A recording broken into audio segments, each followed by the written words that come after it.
ቢሮ ጋር አብሮ ስለተመሰረተ በዛን ጊዜ ሚኒሊክ ሆስፒታል ላይ ነበር የአይን ባንኩ የተመሰረተው። አሁንም የአይን ባንኩ ያለው በሚኒሊክ ቅጥር ግቢ ውስጥ ነው። እንደው አይን ብሌን ምንድነው የሚለውን ነገር ትንሽ ግንዛቤ ለመፍጠር ያህል ነው።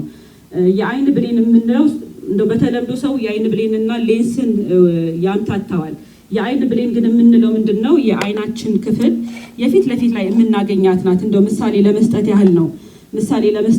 እቺ ይሄ ነጩ ሙሉ የምታዩት የአይን ኳሱ ወይም ደግሞ የአይን ብሌኑ የምንለው ሲሆን ከላይ እንደምታዩት እንደው በግማሽ ተቆርጦ ለማሳየት ያህል ነውና ይሄ ሙሉ የአይናችን ቢሆን እቺን የጥቁሯን ክፍል ብቻ የምትሸፍን በጣም ቀጭን ስስ የሆነችና በጣም ትንሽ የሆነች የአይናችን ክፍል ናት ማለት ነው። እሱ ስላልነበረኝ ነው አሁን የሚወጣው ሙሉ ይመስለኝና የሞቴ ሰውም ቢሆን ብዙ ጊዜ እኛ ከሄድን በኋላ ፋሚሊ አይደለም እኛን ተክቶ ይሄንን ነገር የሚያስፈጽመው ብንሞትም የሆነ የምጫወቱብን አይነት ነገር ወይም ደግሞ የፊታችን ገጽታ የሚበላሽ አይነት ይመስለኝ ነበር። ብዙ ሰዎች ጋርም ይሄ ነገር ያለ ይመስለኛልና እንዲህ በቀላሉ ብነሳ ከሆነ ያው ብዙዎቻችን ለወደፊት ይሄንን ለማድረግ ብንተጋ እኛ የምንሰጠው በጣም ትንሽ ነገር ነው፣ ግን ለሌሎቹ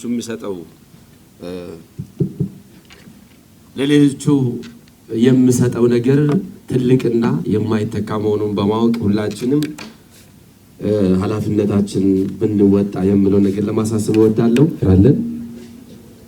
ወደ መደበኛው መርሃ ግብራችን ከመሄድ በፊት ማሳሰቢያ አለ። እንግዲህ ቀደም ባገኘነው ግንዛቤ ባገኘነው ትምህርት የአይን ብሌን ለመለገስ የቃል መግቢያ ቅጽ ተዘጋጅቷልና እንግዲህ እዚህ ጋር እንደምታዩት ፍቃደኛ የሆነ ሰው የሚያስፈልገውን የሚጠይቀውን መጠይቆችን እንሞላለን ማለት ነው። ከዛ በማስቀጠል እዚህ ጋር የምታዩት መታወቂያ ነው። መታወቂያው ምንድነው? ለአይን ብሌን ልገሳ በባለሙያ ከኋላ አለ ፍርማ የተዘጋጀ ፍርማ አለ። ፍርማውንም ፈርምና እነሱ ጋር በኮፒ ይሁን በቁጥር ይሁን በሆነ ነገር ያስቀሩታል። እኛ ግን ይሄንን ራሳችን ጋር እናኖራለን። እግዚአብሔር ሲወድና ሲፈቅድ ጊዜው ሲደርስ ደግሞ በገባነው ቃል መሰረት ቃል የገባነውን ነገር የምንፈጽም ይሁን። እንግዲህ ባለሙያዎቹ እዚህ ጋር የሚያስፈልገውን ቁጥር አሟልቶ ሰጥቶኛልና እናንተ ፊት ለፊት ቃሌን እሰጣለሁ።